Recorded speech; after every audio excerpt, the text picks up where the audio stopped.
Good morning વિદ્યાર્થી મિત્રો.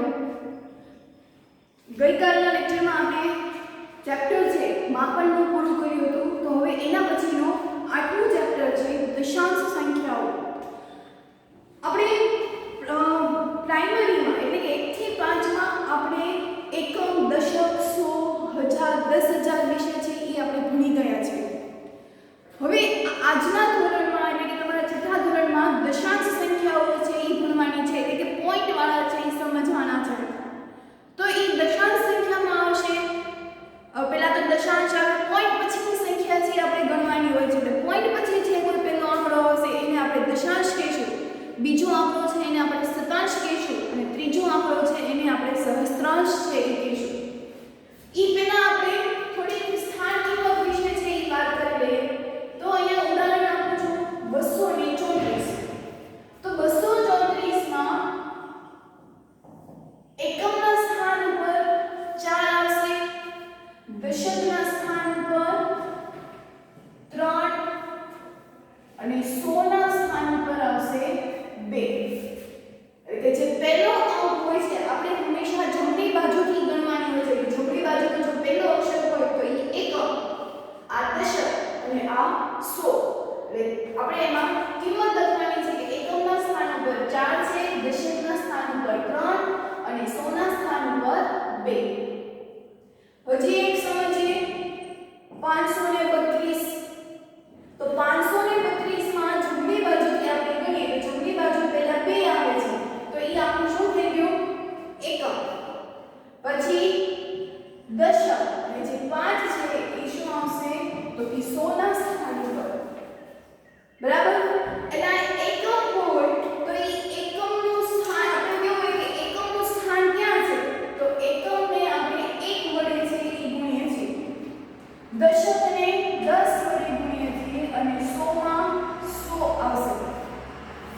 બરાબર? એટલે કે એકમ, દશક, 100. અહીંયા 5 ની સ્થાન કિંમત લેવા આપણે 5 ગુણ્યા 100 એવું લખી શકાય. દશક હોય તો દશકને આપણે કેટલા વડે ગુણીએ છીએ? 10 વડે. તો 3 ગુણ્યા 10. હવે મોટી કિંમત લઈએ દાખલા તરીકે 2232. તો 2232 માં આપણે અહીંયા 4 નંબર છે એટલે એકમ, દશક, 100 અને 100 પછી શું આવશે? તો કે 1000. બરાબર? આપણે આગળના ચેપ્ટરમાં આવું શીખી ગયા છે સ્થાન કિંમત. તો એકમ એટલે અહીંયા આવશે 2, દશકના સ્થાન ઉપર 3, 100 ના સ્થાન ઉપર 2 અને 1000 ના સ્થાન ઉપર પણ 2 છે. આ 1000 ને આપણે એમાં કેટલા 0 આવશે? તો કે 3 0 છે એ આવે છે. એટલે આ તો આપણે સાદી સંખ્યાઓને આપણે સ્થાન કિંમતને આધારે છે એ ગોઠવ્યું. હવે આપણે પોઈન્ટ વાળાના આધારે શીખવાનું છે અને આપણે એમાં સ્થાન કિંમત છે એ લખવાની છે. તો અહીંયા એટલું યાદ રાખો. દાખલા તરીકે મેં બોલ્યો 232.50. 232.50. તો આ જે સંખ્યા આવી પોઈન્ટ પહેલાની, તો પહેલામાં તો આ જ નિયમો લગાડવાના છે.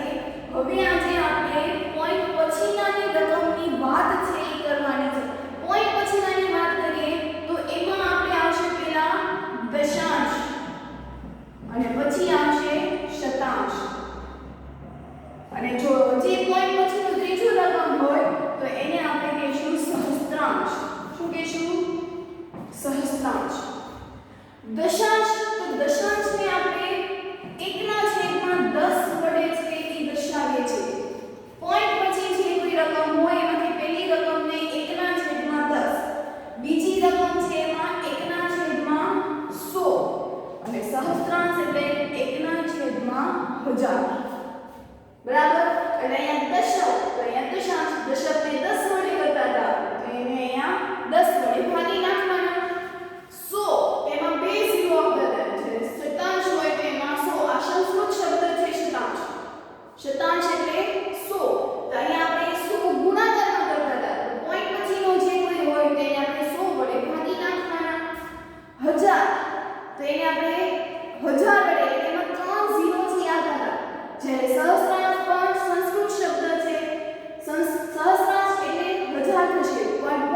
છે એ 100 ના સ્થાન ઉપર છે બરાબર એટલે એકમને આપણે 1 વડે ગુણીશું દશકને 10 વડે અને 100 માં 2 ઝીરો છે એ આવશે હવે વાત કરી પોઈન્ટ પછીના ત્યાં આપણે પોઈન્ટ પહેલાની કરી હવે પોઈન્ટ પછીના તો પોઈન્ટ પછી તરત જ જે કોઈ રકમ આવે છે એને આપણે શું કહીશું દશાંશ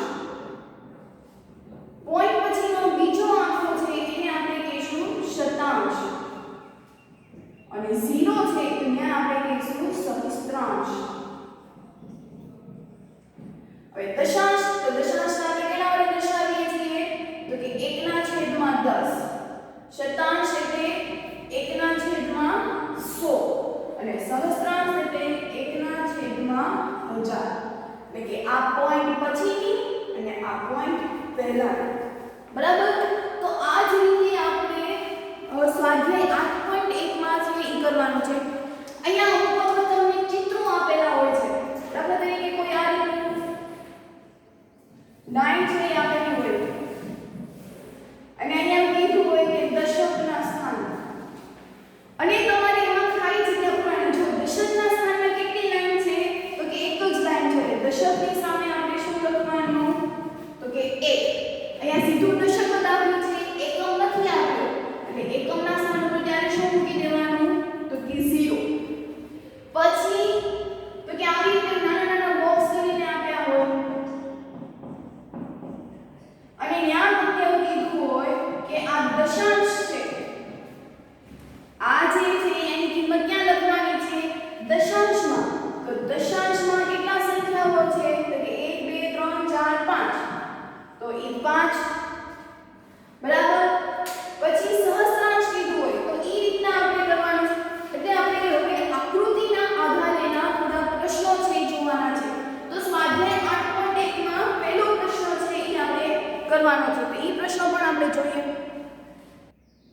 બાળકો અહીંયા તમારી ટેક્સ્ટ બુક તમે સાથે લઈને બેસો એટલે તમને ક્લિયર થશે મેં અહીંયા ક્વેશ્ચન 1 માં આગળથી ભાગ દોરેલો છે તમારે પણ તમારી ફ્લેટ બુકમાં આ જ રીતે છે એ દોરવાનું છે બરાબર તો ચાલો આપણે જોઈએ તો જો દશક એટલે એમાં 10 ખાના હોવાના એટલે 1 2 3 4 5 6 7 8 9 10 એટલે કે આ 10 ખાનાની એક લાઈન છે તો આવી કેટલી લાઈન છે તો કે 3 લાઈન છે તો ત્યાં આપણે દશકના સ્થાનમાં શું લખીશું 3 એકમના સ્થાનમાં એક જ ખાનું છે એટલે 1 દશાંશના સંખ્યામાં 2 ખાના છે એટલે અહીંયા છેદમાં 2 100 નથી આપેલો એટલે ત્યાં શું મૂકી દેવાનું 0 બરાબર એ જ રીતે અહીંયા જુઓ કે 100 આપેલા છે તો 100 એટલે શું થાય કે આ કેટલા ખાના હોવાના 100 1 2 3 4 5 6 7 8 9 10 11 12 13 14 15 16 17 18 19 20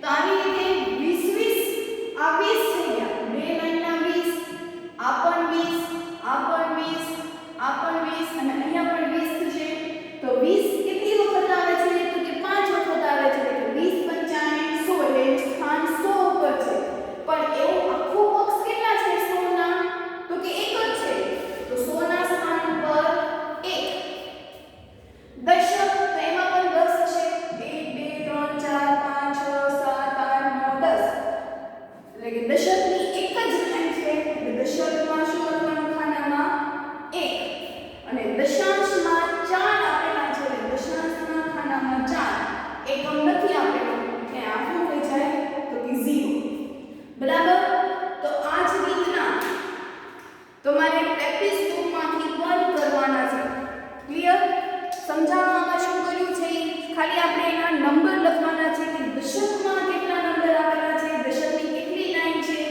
દશાંશની કેટલા લાઈન આપેલા છે તો હવે આપણે એના પછીનો આગળનો પ્રશ્ન છે એ જોઈએ એના પછીનો પ્રશ્ન નંબર 2 કે દશાંશ સંખ્યાઓને તેના સ્થાન કિંમતમાં લખો એટલે જેવી રીતે આપણે કોષ્ટકમાં દર્શાવ્યું હતું એ જ રીતે આપણે આમાં કોષ્ટકમાં છે એ દર્શાવવાનું છે તો આપણે અહીંયા પહેલા લખી રાખીએ કે સંખ્યા પછી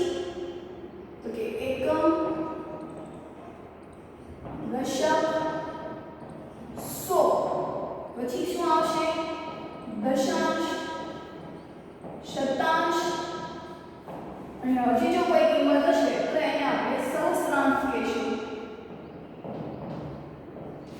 બરાબર. ચલો પહેલી રકમ આપણને આપી છે 19.4. તો પેલા તમારે શું કરવાનું તો કે પોઈન્ટ દેખાવાનો જો ત્યાં તમારે હાથ છે એ મૂકી દેવાનો. હાથ મૂકી દીધો, હાથ મૂકી દીધો એટલે તમને કઈ સંખ્યા દેખાશે ખાલી 19. તો 19 ને તો આપણને કોષ્ટકમાં લખતા તો આવડે જ કે 9 છે એ એકમના સ્થાન ઉપર છે એટલે અહીંયા 9 આવશે. દશકના સ્થાન ઉપર 1 છે, 100 ના સ્થાન ઉપર નથી એટલે ત્યાં 0. હવે પોઈન્ટ પછીનાની પહેલી રકમ છે, પોઈન્ટ પછીનાની પહેલી રકમ હોય એને આપણે દશાંશ કહીએ. દશાંશમાં આપ્યું છે 4. શતાંશ સહસ્ત્રાંશ આપ્યું નથી, ત્યાં શું મૂકી દેવાનું 0 0. બરાબર. એના પછીનું બીજું 0.3. 0.3. તો આમાં પણ તમે જુઓ કે પોઈન્ટ પહેલો એટલે એમાં 0 થાય. આ પોઈન્ટ પહેલા કહેવાય અને આ પોઈન્ટ પછી કહેવાય. પહેલા અને પછીમાં તો ખબર પડતી હોવી જોઈએ. તો પોઈન્ટ પહેલામાં 0 છે, 0 છે એ એકમના સ્થાન ઉપર છે એટલે ત્યાં 0. દશક 100 માં પણ 0 એની રકમ જ નથી આપી. દશાંશ એટલે કે પોઈન્ટ પછીનાની, પોઈન્ટ પછી 3 છે જેને આપણે શું કહીશું દશાંશ. અને સહસ્ત્રાંશ અને શતાંશમાં શું આવી જશે 0. આપણે શતાંશ અને સહસ્ત્રાંશ છે આપણે આગળ શીખશું.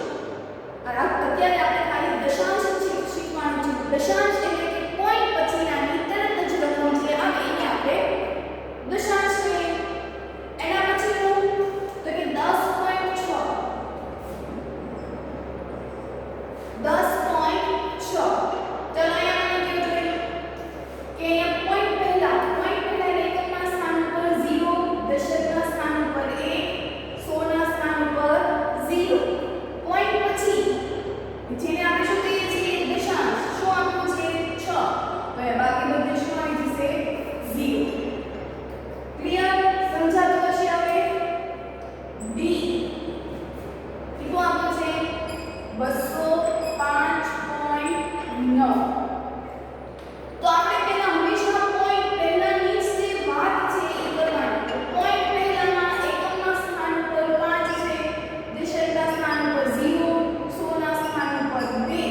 એટલે ચલો આની વાત થઈ ગઈ પૂરી. પોઈન્ટ પછીનાની એટલે ત્યાં 9 આવે. 9 ને આપણે દશાંશ કહીશું એટલે અહીંયા બાકી બધે શું આવી જશે તો કે 0. ક્લિયર? તો આ રીતે કોષ્ટક બનાવીને તમારે લખવાનું છે. તો આને શું કહેવાય સ્થાન કિંમત. આપણે એના સ્થાન પ્રમાણે કિંમત છે એ મૂકતા ગયા. બરાબર. ચલો તો હવે એના પછીનો પ્રશ્ન નંબર 3. આ હતો પ્રશ્ન નંબર 2. હવે પ્રશ્ન નંબર 3. તો પ્રશ્ન 3 માં શું આપ્યું છે 7 દશાંશ. શું આપેલું છે 7 દશાંશ. એટલે આપણે એને કોષ્ટક પ્રમાણે જોઈએ. આમાં પણ કોષ્ટક પ્રમાણે જ સંખ્યા લખીશું. 7 દશાંશ એટલે એકમ, દશક, 100 ને દશાંશ. પછી આગળ જશે એમાં આપણે લખીશું. ચાલો શું કીધું 7 દશાંશ એટલે દશાંશની જગ્યાએ શું મૂકવાનું છે 7. તો આ બધે શું મૂકી દેવાનું 0 0. તો આપણે આ જ સંખ્યાને જો આપણે લખવી હોય તો સંખ્યા પ્રમાણે કેવી રીતે લખાય તો અહીંયા તમે જો પોઈન્ટ પછીનું છે તો એને આપણે શું કહેતા હતા દશાંશ. પોઈન્ટ પછીનાની બધી રકમ છે આપણે શેમાં લખી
તો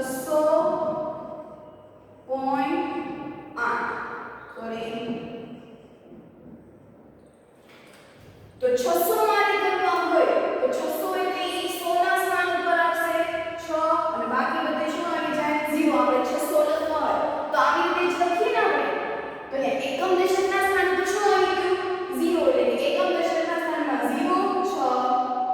6 100 ના સ્થાનમાં પછી પોઈન્ટ લીધું છે પોઈન્ટ લીધું એટલે દશાંશ અને કેટલા લીધા છે 8 તો એની સંખ્યામાં કેમ લખાય 600.8 ક્લિયર સમજાય છે કેવી રીતે આપણે લખીએ છીએ તો હવે એના પછીનું જો b 100 અને 2 એકમ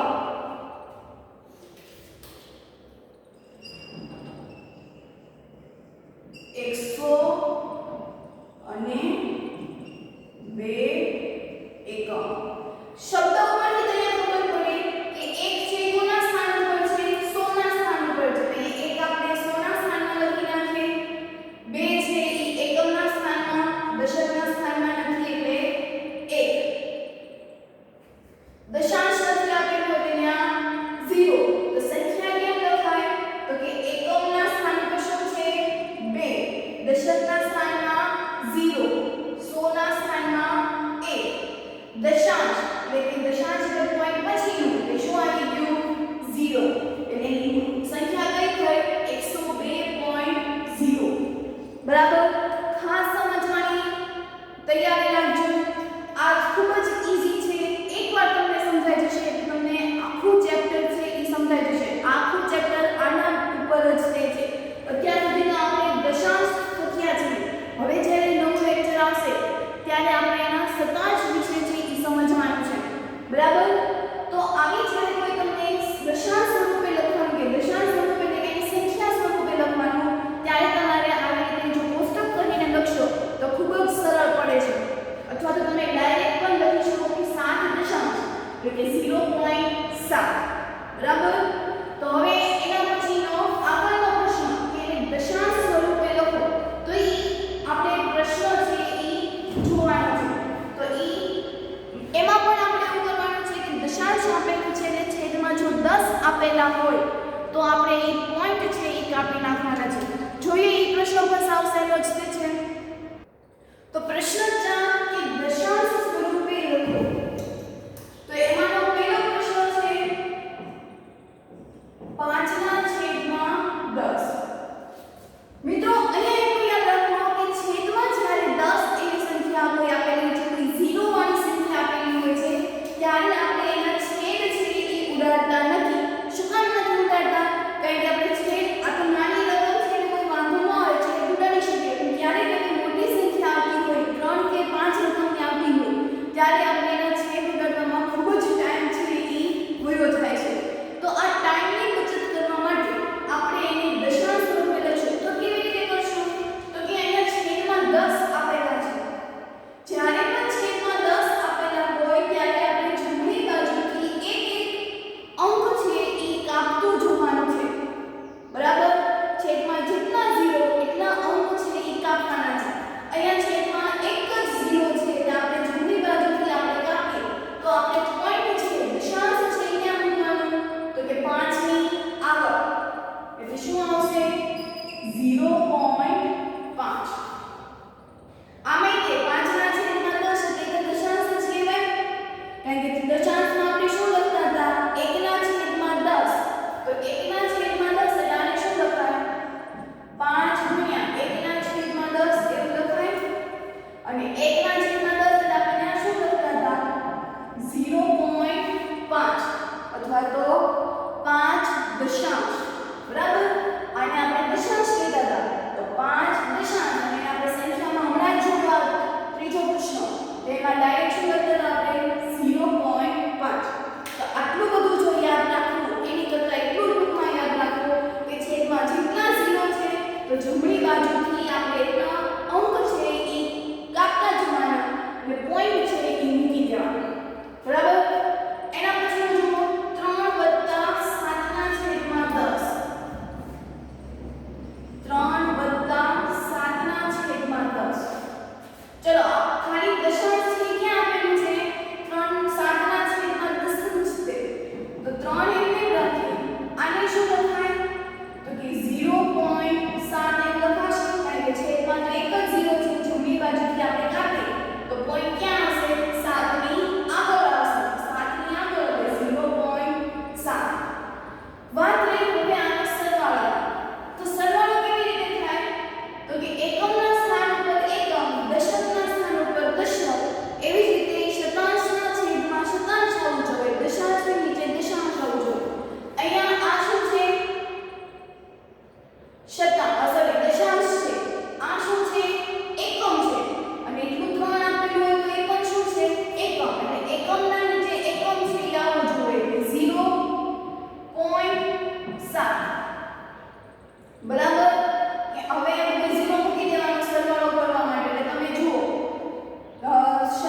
હજી પણ બધાને 10મા ધોરણમાં આવ્યા હોય છતાં પણ એ લોકોને પોઈન્ટ વાળા ગુણાકાર કે ભાગાકાર એ સરવાળો આવડતા નથી. તમારે એટલું જ જોવાનું છે કે એકમના સ્થાન ઉપર એકમ આવવો જોઈએ, દશકના સ્થાન ઉપર દશાંક આવવો જોઈએ, 100 ના સ્થાન ઉપર 100 આવવું જોઈએ. એવી જ રીતે પોઈન્ટ પછીનાની વાત કરીએ તો આપણે દશાંશના છેદમાં દશાંશ, શતાંશના છેદમાં શતાંશ અને સહસ્રાંશના છેદમાં સહસ્રાંશ છે એ આવવું જોઈએ.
4.2 છે તો એને આપણે ફેરવી નાખીએ તો આ બંનેનો ગુણાકાર આપણે શીખ્યા હતા 10 ચોક 40 40 માં કેવું લેવાના તો 42 ના છેદમાં 10 ચાલો 42 ના છેદમાં 10 છે છેદમાં એક જ 0 છે તો જમણી બાજુથી એક પોઈન્ટ છે એ કાપવાનો અને હું જમણી બાજુથી એક અંક છે એ કાપી નાખું અને 2 ને કાપી નાખ્યો તો ક્યાં મૂકવાનો તો કે 2 ની પહેલા એટલે શું જવાબ આવશે 4.2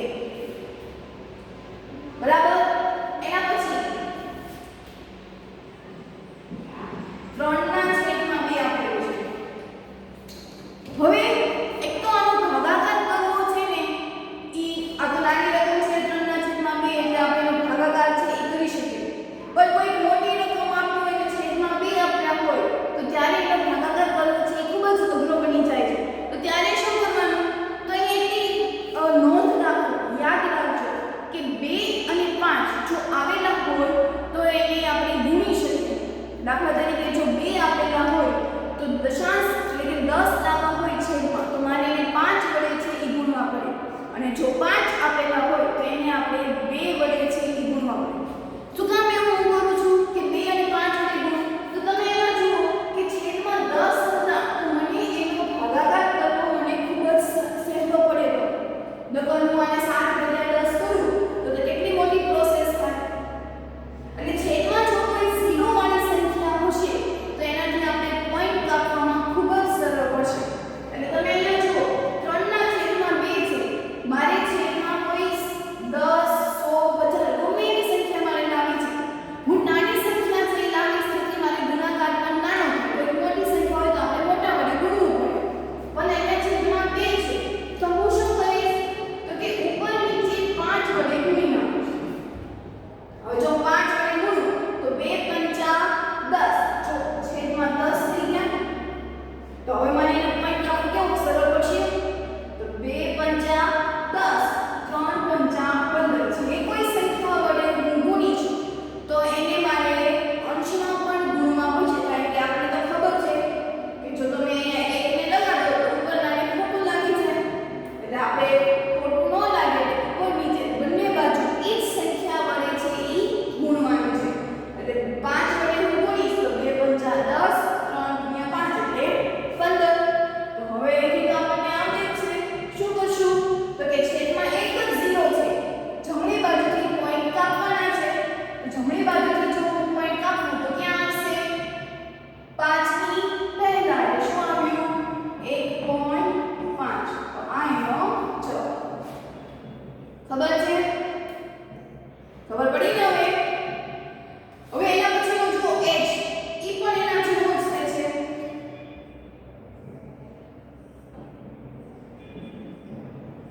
2 ના છેદમાં 5 ચલો અહીંયા 2 હતું તો આપણે 5 વડે ગુણ્યું 5 વડે કેટલા વડે ગુણવું પડે 10 લાવવાને તો કે 2 વડે 5 દુ 10 તો ઉપર નીચે 2 વડે છે એ ગુણી નાખવાનું એટલે 2 દુ 4 5 દુ 10 ચલો છેદમાં એક જ 0 છે ઉપર પણ એક જ અંક છે એટલે જમણી બાજુથી જો આપણે પોઈન્ટ કાપીએ તો 4 ની પહેલા આવશે એટલે અહીંયા 4 અને આગળ શું આવી જશે 0 તો 0.4 હજી એના જેવો છે 12 ના છેદમાં 5 તો 12